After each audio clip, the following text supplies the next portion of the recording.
On the 25th of September, 1888, a legend was created by the author of this letter.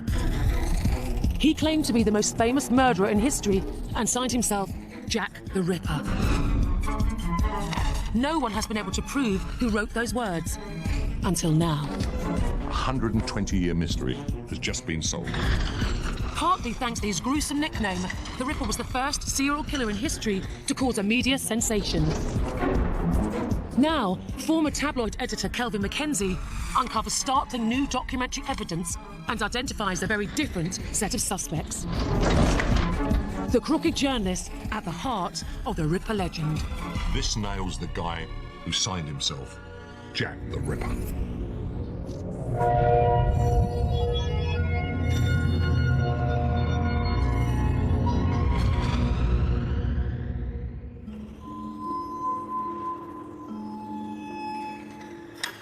London, 1888.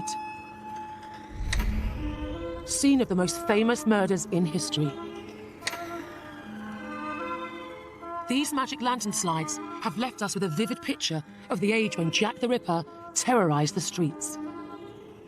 The Ripper always struck in London's seedy East End. His victims were always the same. They were women, they were down at heel, they had no food, they were drunks, and they all resorted to prostitution to survive.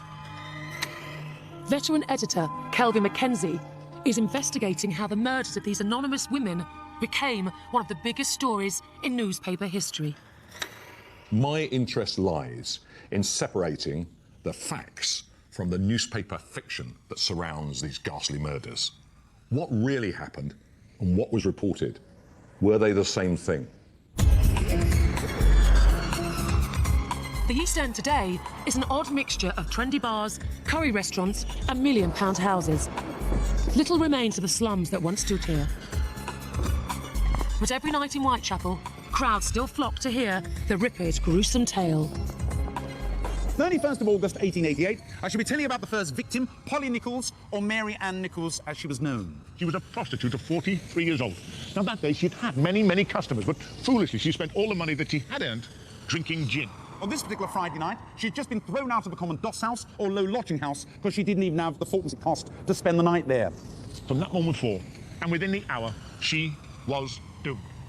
This booming 21st century Ripper industry comes as a surprise to Kelvin. It's astonishing that 120 years after these murders, there are crowds of interested people still wandering the route that the Ripper is thought to have taken. It tells you that the legend of the Ripper has an eternal fascination. About 3:40 in the morning, PC Neal came round by Bucks Row. He swung over his lamp and it revealed the brutally murdered body of a woman. It was Polly Nichols. Her throat had been cut twice, one 4 inches long and the other from ear to ear. She'd also been slashed across the abdomen. Some of the intestine was protruding. She'd been cut and stabbed in the genitalia area. The killer had then turned his razor-sharp blade and inserting it just above the pelvic bone, he'd cleaved through the flesh and the body right to the sternum. The Ripper's first victim was Mary Ann Nichols. The only photograph of her was taken at the police mortuary.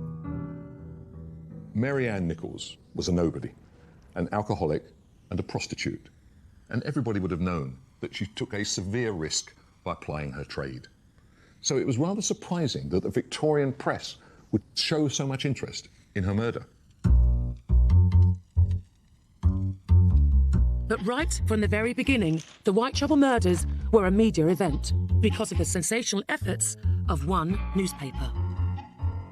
I have in my hands The Star, which was an upstart evening newspaper for London, launched actually, curiously, in 1888, exactly the same time as the Whitechapel murders. No relation to today's Daily Star, this fledgling paper was desperate for sales and quickly found a way to get them. The editor discovered that the more he put in about the Whitechapel murders, the higher his sale went. So, not unreasonably, he started thinking, well, what can I do to make this even more scary? And it didn't take him long to come up with a sensational new angle. The Star linked Nichols' murder with the recent violent deaths of 2 other prostitutes, even though there was absolutely no evidence to connect the killings. Mary Ann Nichols was murdered in a wholly different manner from the other 2, one of whom had been bayoneted to death, probably by a soldier, and the third one had been beaten to death by 3 assailants. The 3 murders had nothing to do with each other. but he tied them all together and said, 3 murders, serial murder. My God, the whole of East London is being stabbed to death. And what happened? Sale through the roof. Editor, genius. I know how he feels.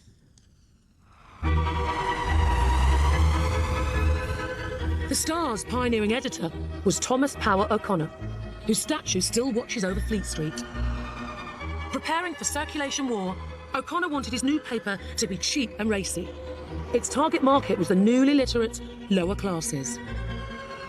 There was a massive explosion in literacy at this period, and reading a newspaper becomes part of everybody's daily life in the way that it still is. And O'Connor is one of the people who manages to ride the crest of this wave, really, because he has very astute ideas about what all these new readers will want to read. The Star was a proponent of what the Victorians called new journalism, a more accessible tabloid style of writing. What today we call tabloid journalism, but in Victorian times was called new journalism, was a very, very recent invention. It's dramatising stories, it's simplifying stories, it's personalising stories in ways that haven't been used before. The Star was the epitome of the new journalism. It was racy, it was sensational, it was written in simple adjectival language, and it was full of speculation. T.P. O'Connor wanted to hit the reader, as he put it, right between the eyes. And he didn't really care whether the stories were true or not. And with their coverage of the Mary Ann Nichols murder, the Star clearly demonstrated O'Connor's scandalous disregard for the truth, even printing a detailed description of their fictional serial killer. There is a maniac haunting Whitechapel. His expression is sinister and seems to be full of terror. His eyes are small and glittering. His lips are parted in a grin which is excessively repellent. They knew it wasn't true, but they were out to sell papers. But strangely, reality was soon to mirror the newspaper's fanciful reports. Before long, a real serial killer would strike.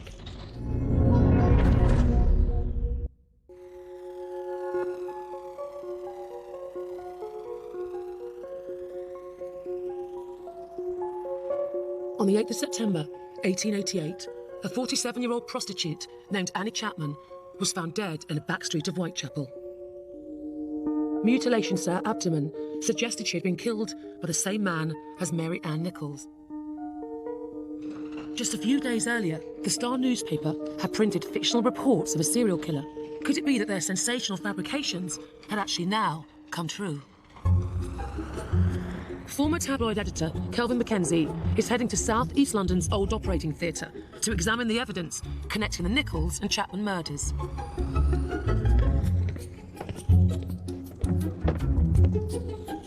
Forensic pathologist Professor Derek Pounder has studied the original inquest reports. With the help of a life model, he is going to demonstrate the killer's methods in both murders.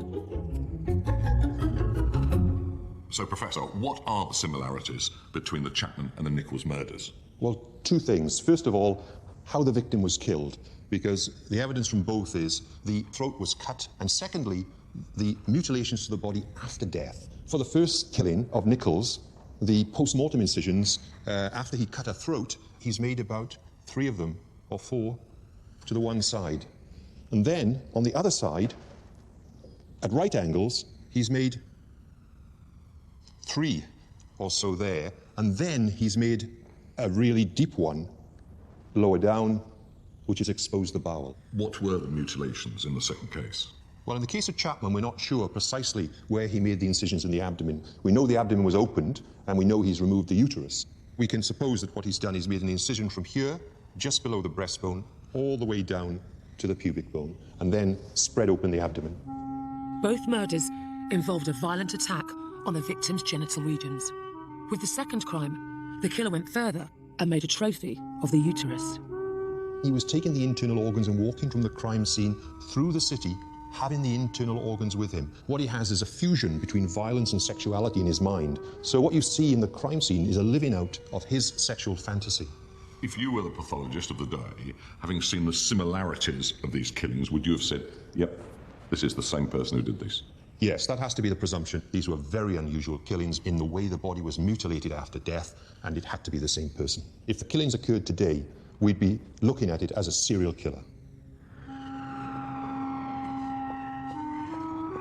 Well, that was very interesting. I had always presumed that these violent sexual killers got their drive out of the murder. Actually, it was the mutilation following the victim's death. That's where the murderer was getting their kicks. That was really quite horrendous, to be frank. The murder of the second victim, Annie Chapman, had occurred in the middle of a media storm. So this killer was clearly undeterred by the press. Perhaps he even relished the attention. There was so much publicity after the first killing. We have to ask ourselves, was the publicity actually driving this killer onto new victims?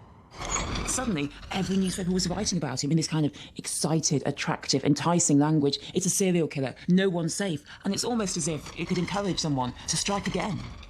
The Star made the most of the second Whitechapel murder, with sensational reports of Annie Chapman's injuries.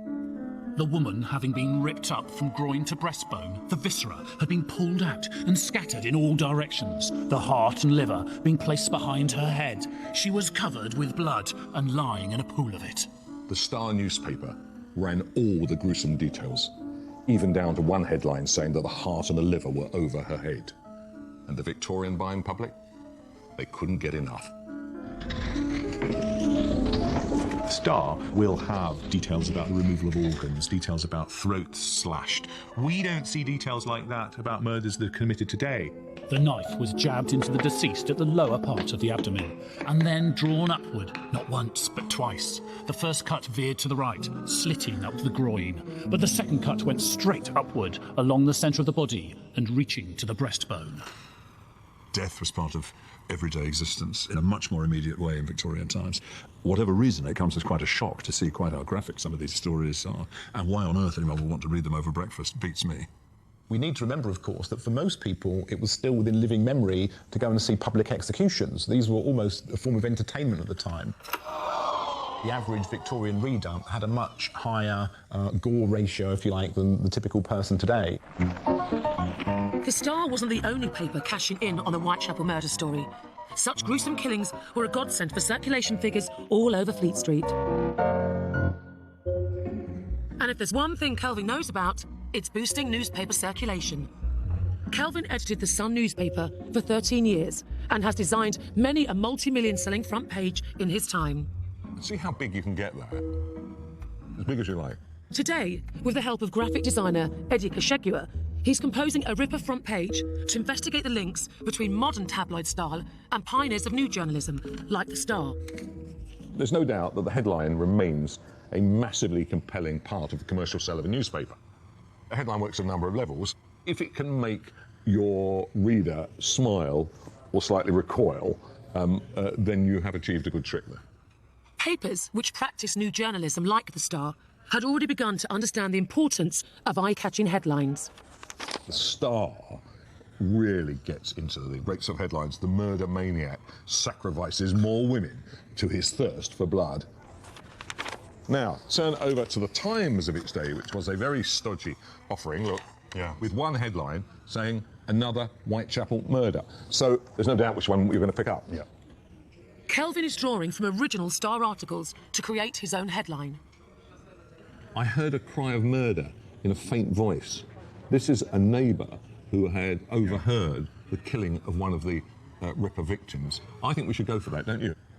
Put a big quotes around it. I heard a cry of murder. The neighbour tells it all only in the Star. The Star had already begun to use illustrations to bring its stories to life, but hadn't yet understood the power of a front-page image. But Kelvin's not making that mistake. Today he's using authentic Victorian etchings to create his front page. Not that. Where's the... There's the one. Yep. This one here, because it's thought to be with one of the victims there. This is supposed to be the very second that the Ripper knifed a victim. He's got the dagger in his hand, he's got his hand round the throat. That's pretty compulsive stuff. And by the way, makes a rather more interesting front page than T.P. O'Connor managed. T.P. O'Connor, trumped by Casey Mackenzie. Read all about it. That's the front page. Print it. All the national newspapers covered the Whitechapel murder story, but the Star was to take things one step further.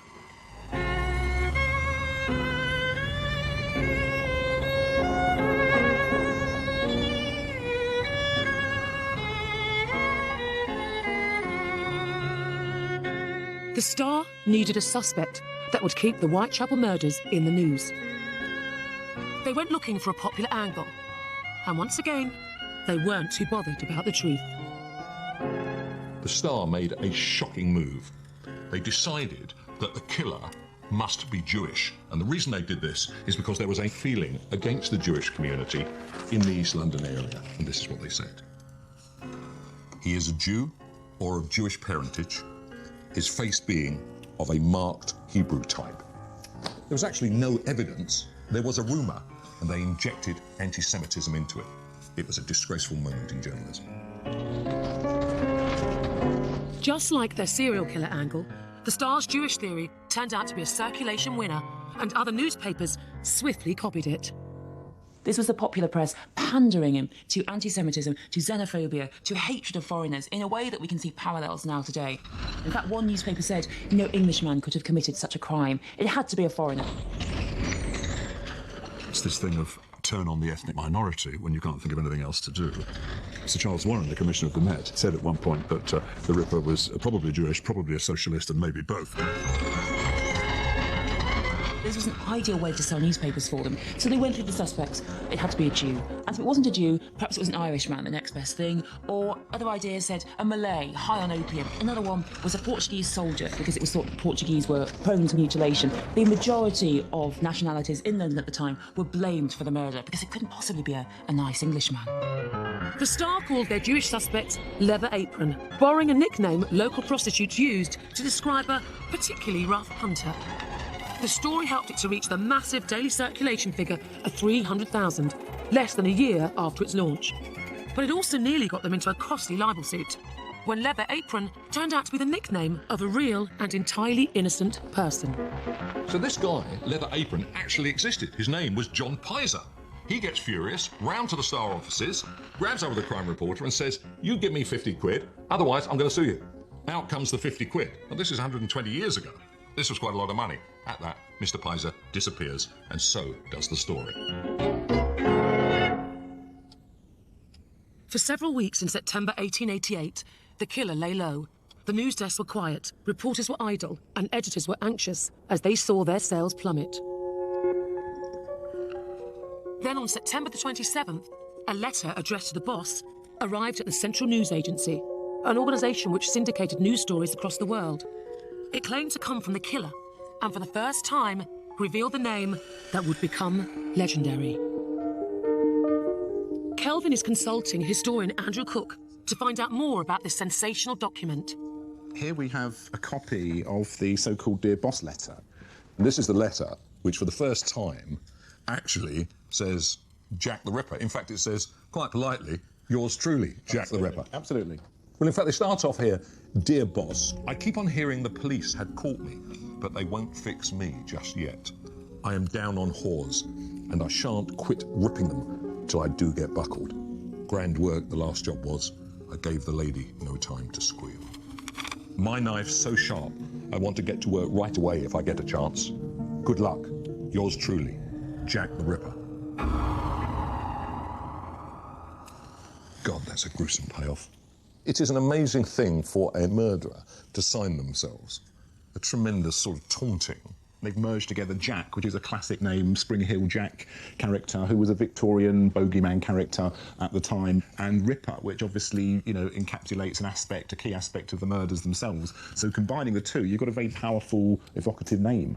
The reality is that were it not for this amazing name, Jack the Ripper, these murders would have been lost in history. But before his new name is made public, Jack the Ripper will strike again. And this time, he'll claim 2 victims in one night.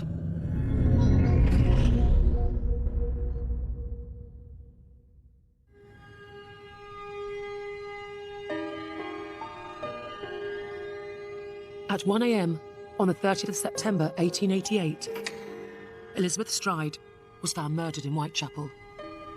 The 3rd victim of the killer we have come to know as Jack the Ripper. 45 minutes later, and less than a mile away, a 2nd victim, Catherine Eddowes, was discovered by the police. This killing spree would come to be known as the double event.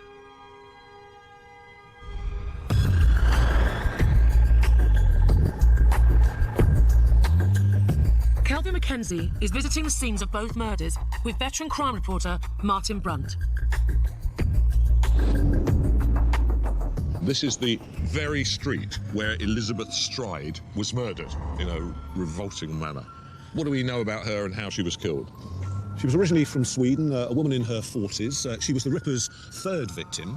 Unusually, her body wasn't mutilated. She was found with her throat cut, but there was none of the ripping, in a sense. There was no removal of any of her internal organs. So Elizabeth Stride is murdered, but she is not desecrated as a person as the other victims. What could possibly have been the reason for that? Well, the theory is that the killer was disturbed and he wasn't able to satisfy that bloodlust, because he goes on within an hour to find a fourth victim, where he does go berserk with a knife. We're coming up to Mitre Square, where this vile murder of Catherine Eddowes happens. What was so repulsive about this murder? Catherine Eddowes was found in the street. She'd been slashed across the face. The killer had really ripped her. He'd taken out her uterus. He'd removed one of her kidneys. So the scene that confronted the police was as gruesome as it gets in terms of the Ripper's attacks. So within an hour, 2 women are now lying dead on the streets of London, less than a mile apart. How big is this story now?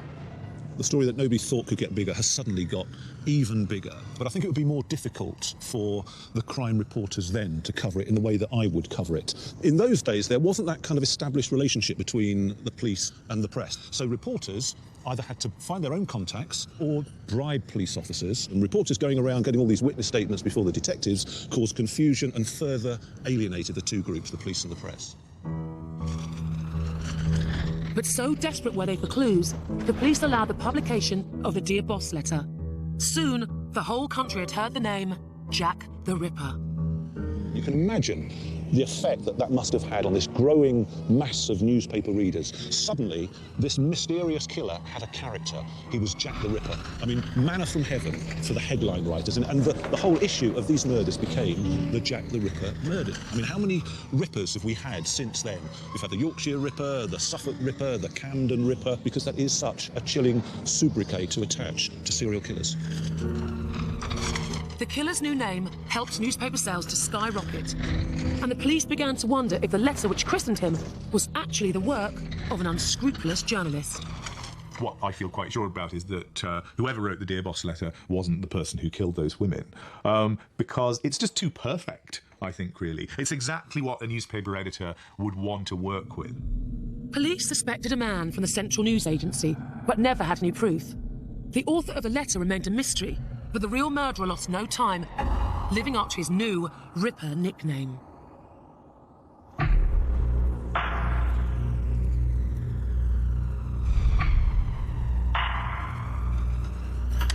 On the 9th of November, inside this building, a cheap lodging house known as Miller's Court, the body of a young woman was discovered.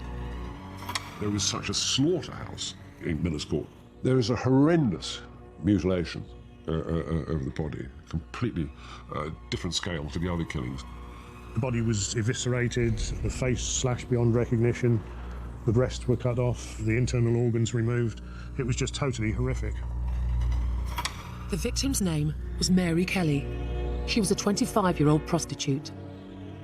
After her murder, much of the press coverage was devoted to speculation about who the killer might be. Having exhausted the foreign possibilities, newspapers rushed to the scandalous conclusion that the Ripper was not only English, but posh. The first suggestion was a decadent aristocrat. It was likely to be some toff going east who was slumming or looking for a prostitute. There was a lot of interest in aristocrats with fruity private lives.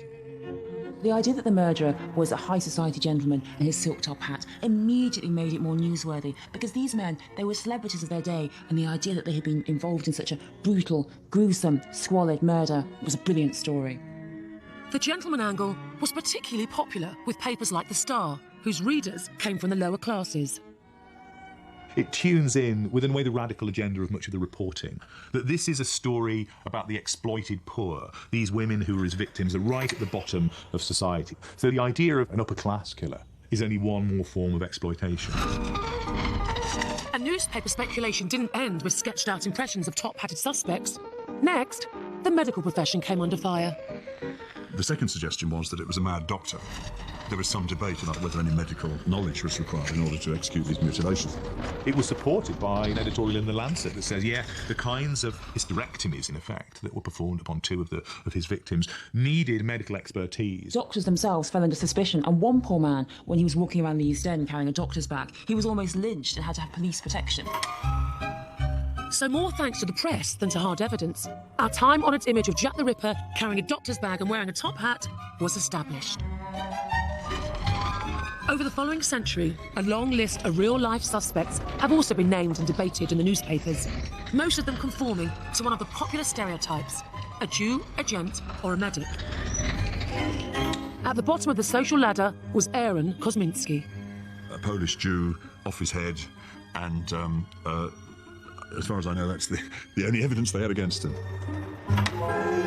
Then came John Druitt, an Oxford graduate and a barrister whose career was going nowhere, threw himself into the Thames. And after he committed suicide, there were no more Ripper murders. So that's one of the reasons why his name has become appended to these crimes. The impressively mustachioed Francis Tumblety also entered the frame. Francis Tumblety, an American quack with a huge collection, apparently, of pickled uteruses. He was also homosexual, and in those days, anyone who was responsible for homosexual practices was looked on as a pervert and fair game for being a murderer. And in later years, famous names like the artist Walter Sickert fell under suspicion. One of the most ridiculous theories is that a man who painted some murky images of what appear to be dead women in rooms in London can only have painted those images if he had actually carried out crimes that would have produced dead bodies lying in murky rooms somewhere in Camden. Higher up the social ladder, even Queen Victoria's personal doctor, Sir William Gull, was suggested. I gather that he was both aged and hemiplegic by the time the murders took place in the late 1880s, so how he got around, I don't know. People have suggested he must have had an accomplice, because this wasn't the kind of man who could rush around the back streets of Whitechapel pursued by the police and others. Even those at the very top of the tree could not escape speculation. Prince Albert Edward, the Duke of Clarence, the Prince of Wales's son and Queen Victoria's grandson. He's been in the frame. He was a member of the royal family who was unbalanced, and also did have interesting sexual proclivities. And it fitted this idea of the toff, the mad aristocrat. You can't get much madder than the royal family. The evidence against all of these men is weak and in some cases non-existent. But headlines were made every time a new suspect entered the frame. And it's still happening, 120 years after the crimes took place. In November 2008, Broadmoor Hospital released the medical records of a patient called Thomas Cutbush, and a new suspect hit the press. Proof, if it were needed, that over a century later, Jack the Ripper can still make headlines. Kelvin is visiting the News of the World offices to meet the paper's editor, Colin Myler. With over 25 years of tabloid editing between them, they should know why the Ripper story still has legs. These are today's papers. 120 years after multiple murders, Jack the Ripper still makes news. Why does the Ripper still fascinate? Because it's unsolved. Simple as that. There is this almost unquestionable thirst for a murder mystery. There was a fascination to find out who was he, and in 5 and 10 years' time, they'll still be writing the stories, and it'll be in the News of the World. What do we owe to the Star and other popular papers of its time when it comes to today's journalism? What this story did at the time for papers like The Star was it smacked you between the eyes. It shocked people, and it became populist. It was the readers moving the circulation dial in huge numbers, so they gave them what they wanted. That was the start of the real tabloid newspaper. And down the years, popular newspapers have continued to live by the saying, if it bleeds, it leads. Anything that is more than one murder, that has serial attached to it, that has sort of gruesome attached to it, that has mutilation attached to it, and yes, blood, gory, mystique, mystery, is going to sell. Every time they put crime on the front page, it sells. And in 1888, the Ripper's crimes definitely sold. So just how far were the Victorian press prepared to go to keep his story on their front pages? It has long been suspected that a journalist was responsible for writing the Dear Boss letter, which had first used the legendary name Jack the Ripper. The letter had been sent to the Central News Agency, an organisation which syndicated news stories around the world. It was argued that only a journalist was likely to know about such an institution. If this is true, Kelvin is determined to uncover the culprit's identity. He's hoping Andrew Cook's research into the Star newspaper will at last reveal the truth. This letter I found is from the major shareholder of the Star newspaper to the new editor in 1890. This previously unseen document suggests that senior figures at the Star knew one of their journalists, a man called Frederick Best, had sent the Dear Boss letter to Central News. There's a fantastic line in here, which is unbelievable.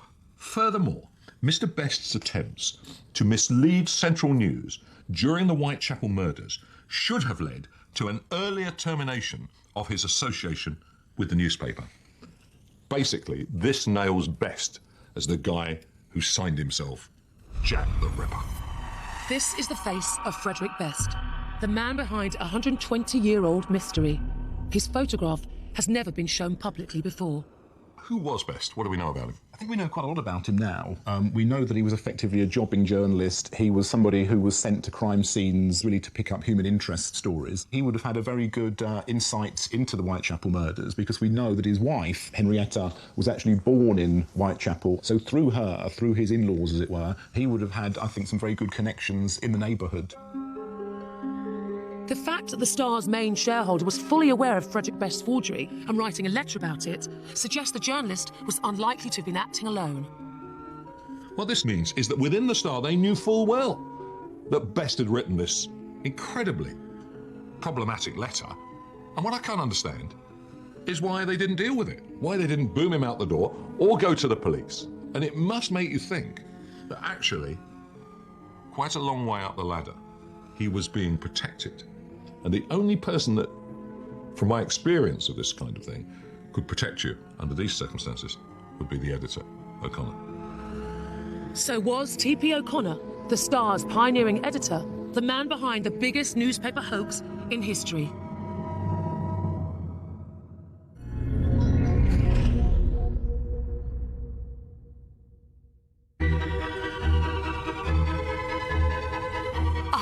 Years after Jack the Ripper terrorised the streets, former tabloid editor Kelvin Mackenzie and historian Andrew Cook have had another breakthrough in the case. Andrew has found a sample of handwriting from the journalist Frederick Best, their prime suspect in the Dear Boss letter forgery. He and Kelvin are keen to have it compared to the Dear Boss document itself.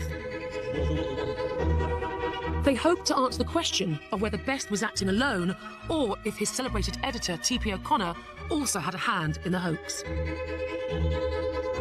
They're going to see the former chairman of the British Institute of Graphologists, Elaine Quigley. She has examined the Dear Boss document many times over the years, but never in regard to the Star newspaper, until now.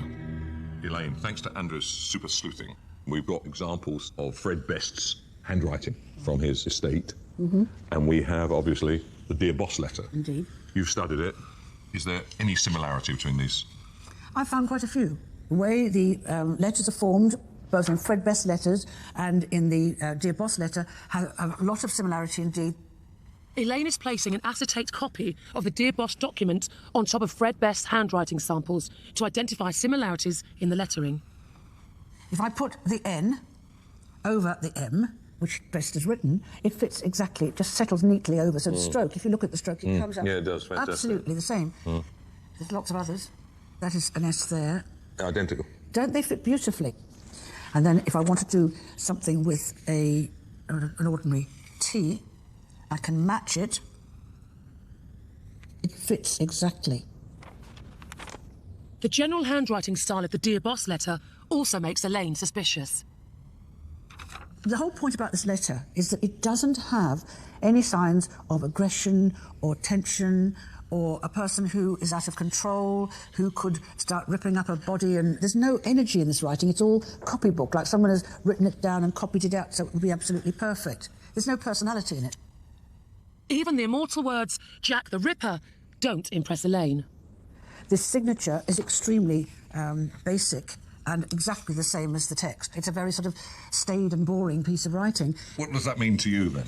Jack the Ripper was a guy who was doing these amazingly horrible things with panache, ripping out parts of people and all the rest of it. And here we've got this rather plebeian, pedestrian, very simple copybook, Jack the Ripper. And he can't even get the Ripper correct because he's almost missed off the R.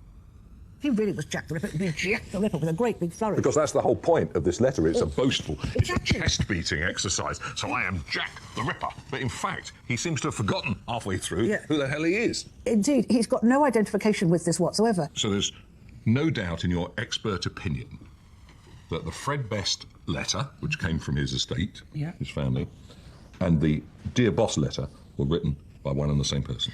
I'm as sure as I can be. I really don't think that it's anyone but Fred Best that's written this. And Elaine suspects Frederick Best was not working alone.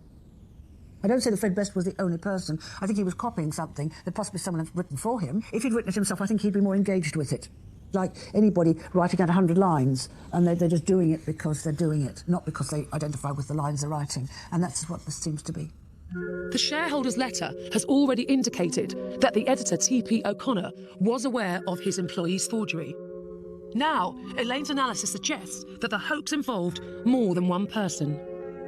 This backs up Kelvin's belief that nothing would have been done without the approval of the Star's boss. I think it's absolutely fantastic. A 120-year mystery has just been solved. This letter was signed Jack the Ripper. He wasn't the killer. He was a journalist. And not only that, he wasn't even a great journalist. That letter was clearly written for him. He just copied it out.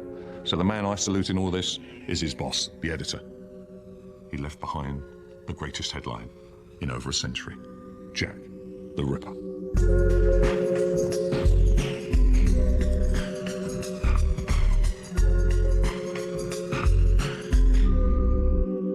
Clint Eastwood is the man with no name, back for the second instalment of the Dollars trilogy. Lee Van Cleef also stars in For a Few Dollars More, and it's next here on 5.